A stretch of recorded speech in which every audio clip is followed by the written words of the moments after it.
শুভ সন্ধ্যা। আপনাদের সাথে আছি আমি শাকিলা মতিন মৃদুলা। প্রিয় দর্শক শ্রোতা, শরতের এই সন্ধ্যায় সবাইকে আমন্ত্রণ জানাচ্ছি শুভ সন্ধ্যার আজকের আয়োজনে। শুভ সন্ধ্যায় আজ থাকছে আগামীকাল ঢাকায় এনটিভি হাইলাইটস এবং জনপ্রিয় সঙ্গীত শিল্পী প্রিয়াঙ্কা গোপের সঙ্গে আলাপচারিতা। প্রথমেই আগামীকাল ঢাকায়।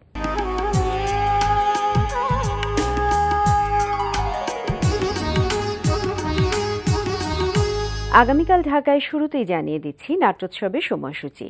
শিল্প সংস্কৃতি ঋদ্ধ সৃজনশীল মানবিক বাংলাদেশ এই স্লোগান নিয়ে বাংলাদেশ শিল্পকলা একাডেমির নাট্যকলা ও চলচ্চিত্র বিভাগের আয়োজনে বাংলাদেশ শিল্পকলা একাডেমিতে অনুষ্ঠিত হচ্ছে 7 দিনব্যাপী মূল্যবোধের নাট্যোৎসব 2016।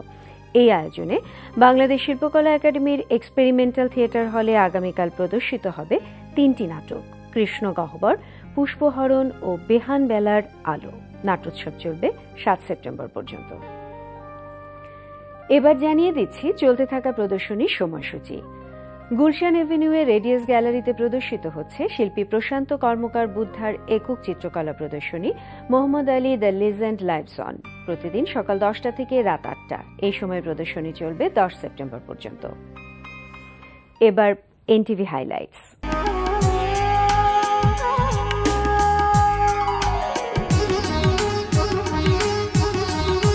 এবার জেনে নিন কি কি থাকছে এনটিভির রাতের অনুষ্ঠানমালায়। সন্ধ্যা 6:45 দেখবেন মোহাম্মদ নুরুজ্জামানের প্রযোজনায় চলচ্চিত্রের গান নিয়ে অনুষ্ঠান ফেয়ার অ্যান্ড লাভলি রূপালী পর্দার গান।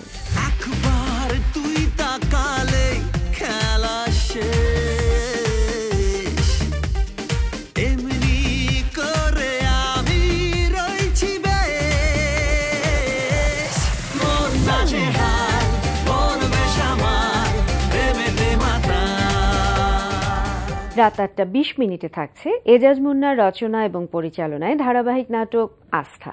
আমার শালকের জন্য গরম গরম একটা চা দাও। এই তো দেখলে না, এই দুলাভাই হলো গিয়ে কেয়ারিং এর মাস্টার। সেই জন্যই তো আবার দুলাভাই ছাড়া দ্বিতীয় কাউকে চিন্তা করতে পারে নাই। মানে লাভ অ্যান্ড কেয়ারিং কি হতে পারে, কেমন হতে পারে, কত প্রকার হতে পারে, তার জ্বলন্ত দৃষ্টান্ত হচ্ছে আমার এই দুলাভাই। রাত 9টায় প্রচার হবে হাসান ইউসুফ খানের প্রযোজনায় জোকস প্রতিযোগিতামূলক অনুষ্ঠান হাসো।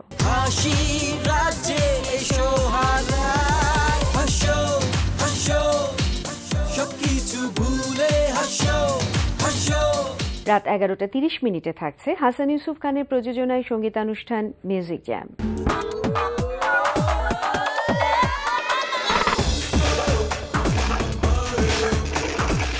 রাত 12:10 থাকছে টক শো এই সময়।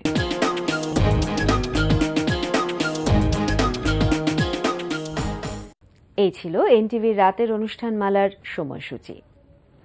এবার আলাপচারিতা।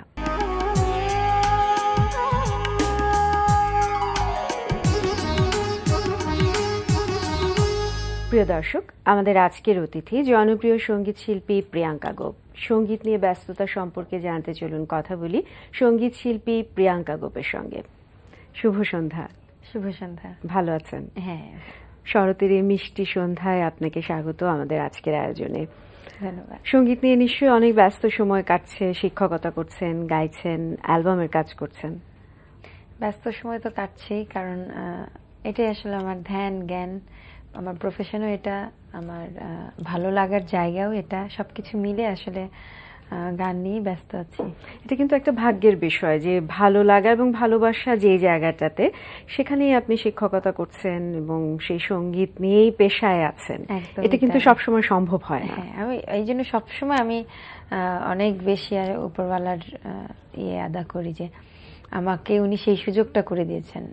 আমি অনেক লাকি। অ্যালবামের কাজ করছেন নিশ্চয়ই? অ্যালবামের কাজ সম্প্রতি শেষ হয়েছে। গেল রোজার ঈদে একটি অ্যালবাম এসেছিল জি সিরিজের ব্যানারে, আধুনিক গানের অ্যালবাম চাঁদ জান্না। আর কোরবানির ঈদের পরে সেপ্টেম্বরের 27 তারিখ রিলিজ হচ্ছে আমার ঠুমরি গানের। দিনের আমার স্বপ্ন ছিল কাজ করব করব ভাবতে ভাবতে অবশেষে শেষ করেছি।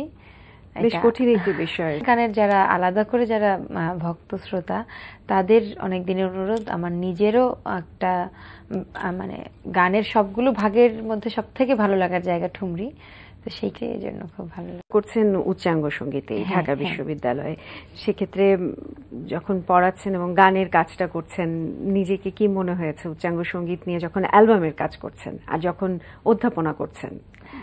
সবকিছু মিলে আসলে একটা জিনিস কি, আমি শিখতে শিখতেই মানে টিচিং প্রফেশন সবকিছু মিলেই আসলে গানের সঙ্গেই চলা। যখন আলাদা করে ওদেরকে শেখাই তখন আর ওইটা মনে হয় না যে আমি খুব বড় কিছু বা গুরুর আসনে আমি নিজেকে এখন ওইখানে বসাই না।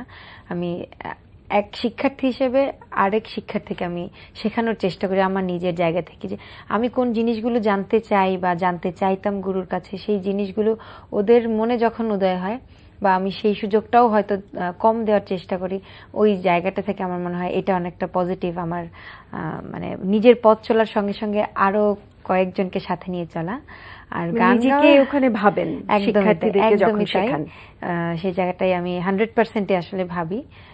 তখন ওই জায়গাটা থেকে মনে হয় যে যতটুকু শেখাচ্ছি নিজের ঝালাইটাও হয়ে যাচ্ছে, চর্চাটাও হয়ে যাচ্ছে এবং পারফরমেন্সের ক্ষেত্রে সেটা আমি অ্যাপ্লাই করতে পারি, যে কোন জায়গাটা করলে আরো বেশি ভালো লাগবে, দর্শকদের কাছে গ্রহণযোগ্যতা আরো বাড়বে। দুটো মিলিয়ে মিশিয়ে আসলে পাশাপাশি চলছি। ঠুমরি গানের যে অ্যালবামটা আমরা পাচ্ছি কোরবানি ঈদের পরপরই, সেই অ্যালবামটা কতদিন ধরে কাজ করেছেন? ক্লাসিক্যাল অ্যালবামের একটা জিনিস কি, এটা অনেক সময় নিয়ে আসলে কাজ করা হয় না। আর আমার ক্ষেত্রে যেটা, আমি যখন ভাবি যে এই কাজটা করে ফেলবো তখন সেটা খুব দ্রুতই করে ফেলি। আর যেহেতু ক্লাসিক্যাল অ্যালবামের পুরোটাই নিজের উপরে আসলে ডিপেন্ড করে যে আমার কতটুকু আমি স্কিলড, সেই অনুযায়ী কাজটাকে এগিয়ে নিয়ে যাওয়া। তো একদিনে আসলে 7টি রাগ রয়েছে এখানে, 7টি রাগের ঠুমরি, তো একদিনেই করে ফেলেছি। প্ল্যানিংটা মোটামুটি 15 দিনের প্ল্যানিং ছিল, কারণ আমার এই গানে যিনি তবলা বাজিয়েছেন উপমহাদেশের প্রখ্যাত উস্তাদ সাবির খান সাহেব, তো ওনাকে আমার শোনাতে হয়েছে গান, ওনার সঙ্গে প্র্যাকটিসে বসতে হয়েছে।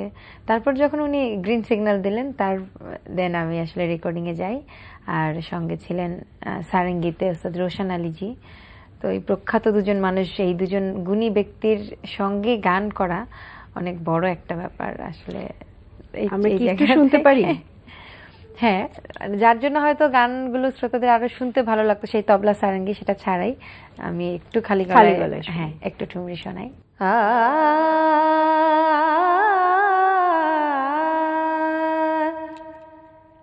যেও তো যেও ओ बिलम मत नयो रे हो राजा, परदेसवा में राम मत जयो रे, जयो तो जयो हो बिलम मत नयो रे हो राजा, परदेसवा में राम मत जयो, आ जयो तो जयो ओ जयो तो जयो बिलम मत नयो रे हो राजा, परदेसवा में राम मत जयो, जयो तो जयो बिलम मत नयो रे, जयो तो जयो हो जयो रे,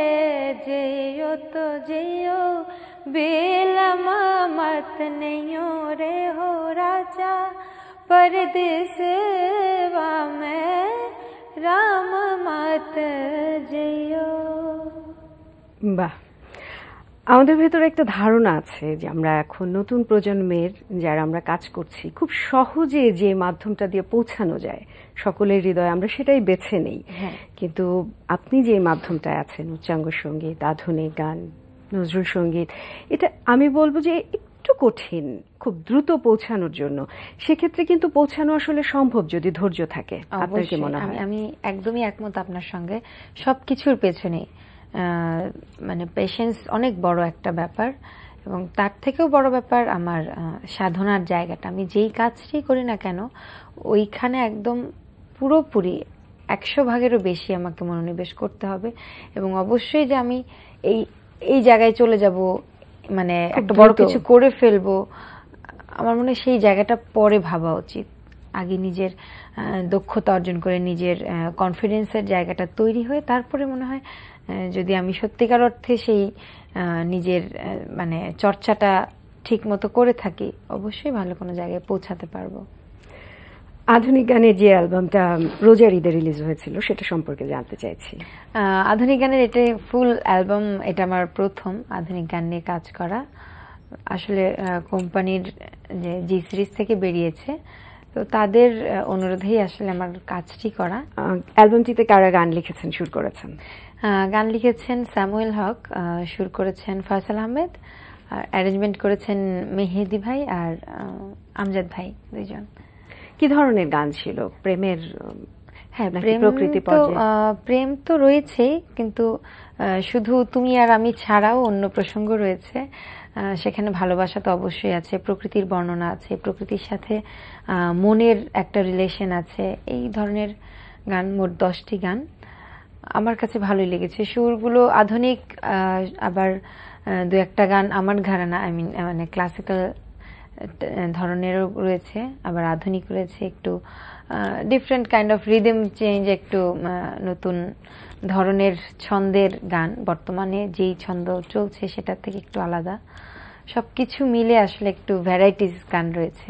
সেটা করতে সময় নিয়েছিলেন কতদিন? এইটা করতে একটু সময় নিয়েছি, কেননা সবকিছু মিলে একটা টিম ওয়ার্ক। গানগুলো বসে তুলেছি, ভালো না লাগলে অন্য গান চেঞ্জ করেছি, সেই সুযোগটা দিয়েছে আমাকে। মাস 6 মতো সময় নিয়েছে সব মিলে। লিরিক এবং সুর সেক্ষেত্রে সবাই মিলেই কি কাজ করেছেন? হ্যাঁ হ্যাঁ, মোটামুটি তাই। যেখানে গান গাইতে গাইতে খটকা মনে হচ্ছে, লাগছিল যে এখানটা বোধহয় একটু পরিবর্তন করলে ভালো হতো, সেখানটায় গীতিকার একটু চেঞ্জ করে দিয়েছেন। সুরকারও আমাকে স্বাধীনতা দিয়েছেন, আপনার যেখানে যেখানে আপনার মনে হয় নিজের মডুলেশন দরকার সেখানে আপনি করে নিতে পারেন। তো সেটা আলাপ আলোচনা করে আমরা ভয়েস দেওয়ার সময় একবারে ঠিক করেছি। আমরা তো উচ্চাঙ্গ সঙ্গীত শুনলাম আপনার কাছ থেকে, একটু এখন এই আধুনিক গানের অ্যালবাম থেকে কি একটা গানের কিছু অংশ শুনতে পারি? হ্যাঁ, নিশ্চয়ই। অ্যালবামের নাম চাঁদ জানলা, যেহেতু টাইটেল ট্র্যাকটাই গাই। চাঁদ জানলা ঘুমের ঘর, এতটুকু জোছনা দেয় বর ভাগাভাগি কিছু সময়ের। চাঁদ জানলা ঘুমের ঘর, এতটুকু জোছনা দেয় বর ভাগাভাগি কিছু সময়ের। নেই আর ফিরে দেখার, সব ছেড়ে হারিয়ে যাবার। চাঁদ জানলা ঘুমের ঘর, এতটুকু জোছনা দেয় বর ভাগাভাগি কিছু সময়ের। ছিল যেমন এখন তেমন, কিছু মুহূর্ত আসে যেমন। ছিল যেমন এখন তেমন, কিছু মুহূর্ত আসে যেমন। জন্মের চেয়ে বড় এ কেমন, ডুবে থাকুক শহর নগর। চাঁদ জানলা ঘুমের ঘর, এতটুকু জোছনা দেয় বর ভাগাভাগি কিছু সময়ে। বাহ, যেমন লিরিক তেমন সুর, তেমন সুকণ্ঠী, মজা। মানে গানগুলোর টেম্পোগুলো এমন সুন্দর, ছন্দগুলো এবং লিরিকটাও কিন্তু একটু ভাবতে হয় যে কি বোঝাতে চাচ্ছে, খুব সহজে বোঝা সম্ভব না। হ্যাঁ হ্যাঁ। আপনার গানের শুরুর গল্পটা জানতে চাইছি। গানের শুরু স্বাভাবিকভাবে বাবা মা গান শিখতে পাঠিয়েছেন ছোটবেলায়। আমি টাঙ্গাইলে বড় হয়েছি, ওখানে উদীচী শিল্পী গোষ্ঠীতে আমি গান শিখি। সেখানে আমার ওস্তাদ ছিলেন আনন্দ চক্রবর্তী, তার কাছেই মূলত আসলে পথ তার হাত দিয়েই শুরু। তো ওই ছোটবেলায় ক্লাস 5 থেকে গান শুরু করি। তারপর প্রাতিষ্ঠানিকভাবে কোনো ইনস্টিটিউশনের সাথে জড়িয়েছেন কি? এরপরে আর আলাদা করে কোনো কিছুর সঙ্গে জড়াইনি, উদীচীর সঙ্গেই ছিলাম আসলে। তারপর ওই তো গান শেখা, ওস্তাদের কাছে গান শিখতে শিখতে 2003-এ আমি স্কলারশিপ পাই, আইসিএসএর স্কলারশিপ। তা নিয়ে তখন রবীন্দ্রভারতী বিশ্ববিদ্যালয় কলকাতায় যাই, সঙ্গীত নিয়ে তখন থেকে আসলে পথ চলা শুরু। সেখানে উচ্চাঙ্গ সঙ্গীতে পড়াশোনা করেন, তারপর পেশা হিসেবে অধ্যাপনায় ঢাকা বিশ্ববিদ্যালয়ে। খুব ভালো লাগার একটা বিষয় যে একেবারে গান নিয়েই ভালো লাগা, সেটা নিয়েই আপনি পড়াশোনা এবং সেটা নিয়ে এখন সেটা আমার পেশা। এই যে ছোটবেলা থেকে আজ গান গাইছেন এবং গান শেখাচ্ছেন, যখন আপনি শেখাচ্ছেন তখন আপনার শিক্ষার্থীদের ভেতরে কি মনে হয় যে আসলে তাদের ভালোভাবে শেখার তাগিদটা কতটুকু? যেহেতু ঢাকা বিশ্ববিদ্যালয়ের সঙ্গীত বিভাগে ভর্তি যারা হয় তারা সঙ্গীত নিয়েই পড়বে এরকম ইচ্ছা পোষণ করে, সেই রকম ছাত্রছাত্রীর সংখ্যা খুবই কম। তারপর আমরা বিগত বেশ কয়েক বছর ধরে আলাদা করে ভাইভা নিয়ে ছেলেমেয়েদের ভর্তি করার চেষ্টা করছি, কারণ ওরা জেনারেল সাবজেক্ট থেকে আসলে ছেলেমেয়েরা আসে। তো এখন আমরা হয়তো কয়েক বছর ধরে কিছু কিছু ছেলে মেয়ে পাচ্ছি যাদের ভেতরে আগ্রহ আছে সঙ্গীত নিয়ে পড়ার, সঙ্গীত নিয়ে ভবিষ্যতে কিছু করার। আর বেশিরভাগ ছাত্রছাত্রী আসলে তারা শুধুমাত্র পড়বে বলেই আসে এবং সঙ্গীত বিভাগে থাকতে থাকতে পড়তে পড়তে তাদের ভালোবাসা জন্মায়। ফলে সেই ক্ষেত্রে একটু ওদের জন্য কঠিন হয়ে যায় ভবিষ্যতে কোনো কিছু ভালো কিছু করার সঙ্গীত নিয়ে। তো এই জায়গাটা থেকে আসলে মনে হয় যে আমরা যতটুকু চেষ্টা করি এবং ওদের ইনভলভমেন্টটাও থাকে, যাদের ইনভলভমেন্ট একটু বেশি, যারা বুঝতে চায় জানতে চায়, তারা হয়তো একটু ভালো কিছু করতে পারে। এবং সেই বুঝতে চাওয়া জানতে চাওয়া ছাত্রছাত্রীদের সংখ্যা খুব একটা বেশি নয়। তো আমার মনে হয় যে এখন মানে পজিটিভলি বাড়ছে দিনে দিনে। আমরা একেবারেই শেষ পর্যায়ে চলে এসেছি। আপনাকে অনেক অনেক ধন্যবাদ।